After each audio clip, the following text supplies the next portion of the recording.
Ce matin, la population est venue nombreuse consulter au dispensaire. Après 3 semaines de fermeture, suite à l'agression physique d'un médecin, le service retrouve un fonctionnement normal. Une bonne nouvelle pour Marie Pirette, suivie ici pour son diabète.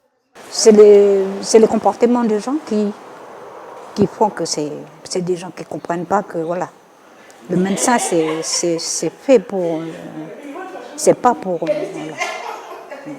C'est fait pour nous sauver, c'est nous soigner même. Une situation débloquée la semaine dernière après une journée de discussion. Province Nord, mairie de Wailou et coutumier ont validé un protocole d'accord. Dorénavant, les auteurs d'agressions ou d'actes d'incivilité seront rappelés à l'ordre par les responsables coutumiers.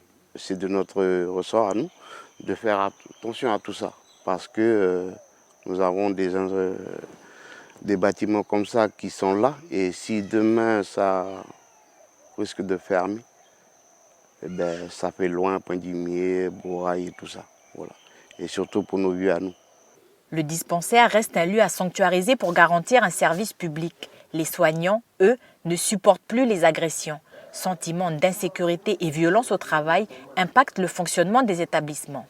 Dans la plupart des dispensaires, on a plusieurs professionnels de paramédicaux qui essaient de se stabiliser.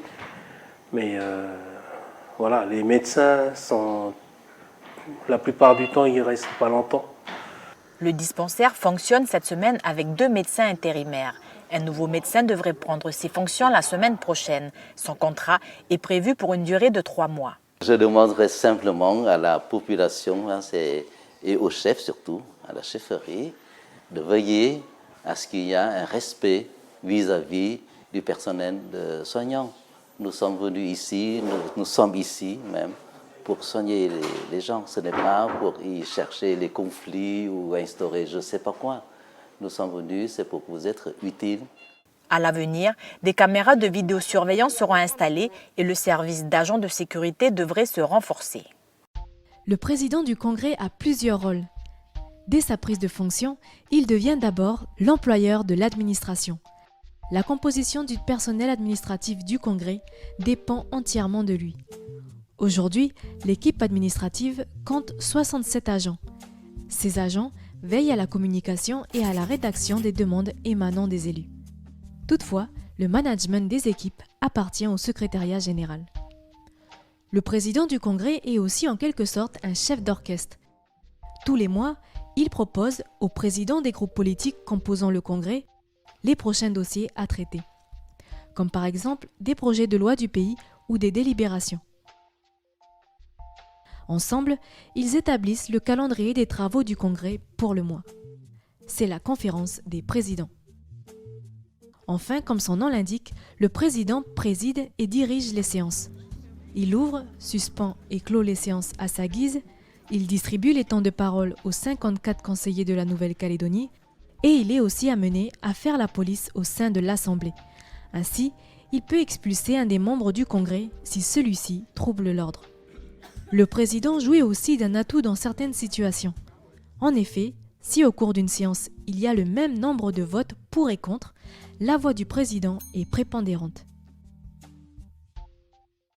J'ai ressenti cet échange comme étant intéressant, en ce sens que j'ai perçu beaucoup d'attention, beaucoup d'écoute, et déjà des premières marques de confiance par la liberté avec laquelle les personnels de direction ont posé des questions autour de points qu'il s'agissait de préciser dans le cadre de cette réunion de travail. Donc, une première étape qui me paraît intéressante, en tout cas de mon point de vue.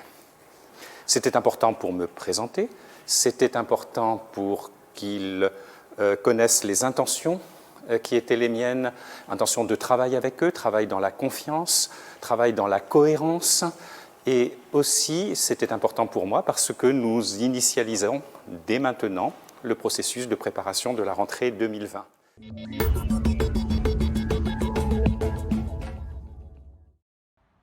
Le 16 avril 2019, le gouvernement germain a confirmé la nomination de Éric Roser en tant que vice-recteur de la Nouvelle-Calédonie. Il était professeur agrégé en mathématiques et va enseigner cette matière pendant 16 ans. Il passe ensuite inspecteur régional sur l'Académie de Poitiers entre 1999 et 2004. Il devient ensuite inspecteur général de l'éducation en fin 2007. Il dirigera cette institution en tant que doyen de l'inspection générale de l'éducation nationale. Il aura aussi été conseiller du ministre de l'Éducation François Fillon en 2005. 4 ans plus tard, le nouveau vice-recteur du pays était encore une fois conseiller, sous Sarkozy, du ministre de l'Éducation Luc Châtel. Ce pick-up calciné est le résultat d'une tentative de vol par effraction au dock municipal de la mairie de Saramea samedi soir. La décision de fermer la mairie, c'est une exaspération, mais c'est aussi symbolique. C'est aussi symbolique parce que je veux aussi que les gens de la commune soient interpellés de ce que l'outil de travail est en train de subir. Donc il est normal, à mon avis, que il y a eu une décision qui a été prise comme je l'ai fait là, parce que c'est la goutte d'eau qui a fait déborder le vase, quoi. Je rappelle que depuis 2016, la mairie est victime de vols et de dégradations, comme ici où en décembre dernier, le boîtier électrique a pris feu. Selon le maire, l'arrivée immédiate des pompiers a épargné le bâtiment. Cependant, c'est la première fois que le maire prend une telle décision. Parce que j'espérais toujours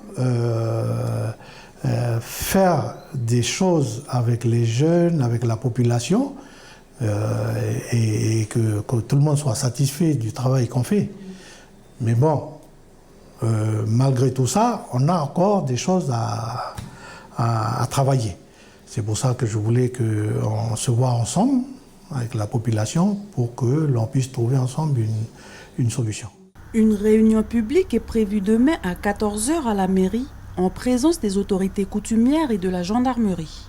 La mairie rouvrira ses portes à la population lundi prochain. J'étais à la fête de la nature à la pépinière. Ben, il y avait un stand de coco vert. C'était un jeune d'OUVA. Mais tu sais, il a fait comment ça paille? Il a pris feuilles de coco. Non, feuilles de cocotier. Voilà, il a coupé en deux. Il a coupé les deux bouts. Il a coupé encore un autre deux bouts. Il a attaché ensemble et ça a fait la paille. Moi, j'ai bu comme ça. Voilà, on a appris plein de choses, oui, beaucoup de choses. Comme des piles. Voilà. Ouais, les piles. Qu'une pile pouvait polluer 400 litres d'eau, qui fait au total deux baignoires remplies. Voilà. Et puis, quand l'eau elle est polluée avec du mercure, ben, elle ne peut pas être réutilisée. Elle n'est pas potable, elle n'est pas renouvelable. Voilà. Donc, les piles de menthe, ce sont les piles boutons. Donc, Pile bouton. et quelles sont les plus dangereuses? C'est la pile bouton ou les piles crayon? Pile crayon. Bouton. Perdu. C'est les piles boutons.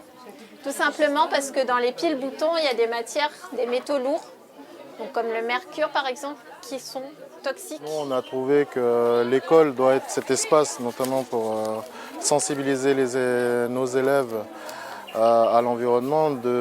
Et encore, cette sensibilisation, elle est rendue encore plus forte du fait de notre insularité. Donc nous, on a cru important par la démarche, l'organisation de la journée EDD au sein de notre lycée, de sensibiliser le maximum d'élèves à l'environnement, à l'écologie et puis au traitement des déchets. Alors, c'est à vous d'en prendre soin, c'est votre arbre. Ça, c'est votre arbre pour la terre aussi. Peut-être pas les cailloux, non? On va prendre un petit peu de...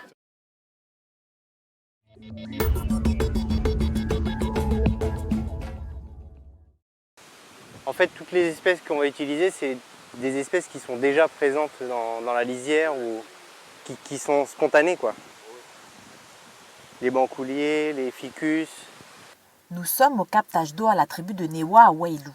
Située sur les hauteurs de la tribu, l'installation permet d'alimenter les foyers en eau courante. Ici, la végétation est de plus en plus ravagée, un risque pour la qualité de l'eau. Feux, cerfs et cochons sont les principales menaces. Christelle, originaire de la tribu, constate un changement de paysage en quelques années. Il y a beaucoup d'érosion. que là, tout à l'heure, quand on a traversé la rivière, là, en montant, là, tout ça, avant, c'était des grandes forêts. Même ici, là, côté à hauteur du bassin, là, on capte l'eau, là, tout ça, c'était des grandes forêts avant.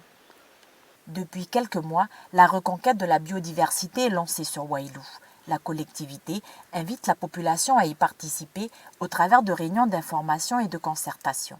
L'idée, c'était de fédérer un peu les gens, de les motiver à s'impliquer, de leur donner des informations sur les dégâts des cerfs dont ils n'ont pas forcément conscience, des résultats aussi des actions qu'on a été voir sur le terrain pour voir à quel point la forêt était dégradée par ici.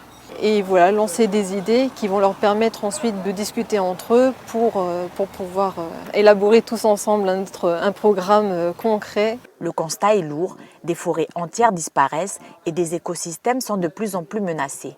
Reboiser, protéger et réguler les espèces invasives devient une urgence. Au programme de reprise, 40 hectares de maquis sont à restaurer et 20 hectares de forêt seront à sécuriser. Voilà. Oula, vol de roussettes. Marine, oui, je vois. Les actions de reboisement, de régulation et de mise en défense se dérouleront sur une période de 2 ans. Les zones concernées par le projet Reprise représentent 1% de la surface de la Nouvelle-Calédonie.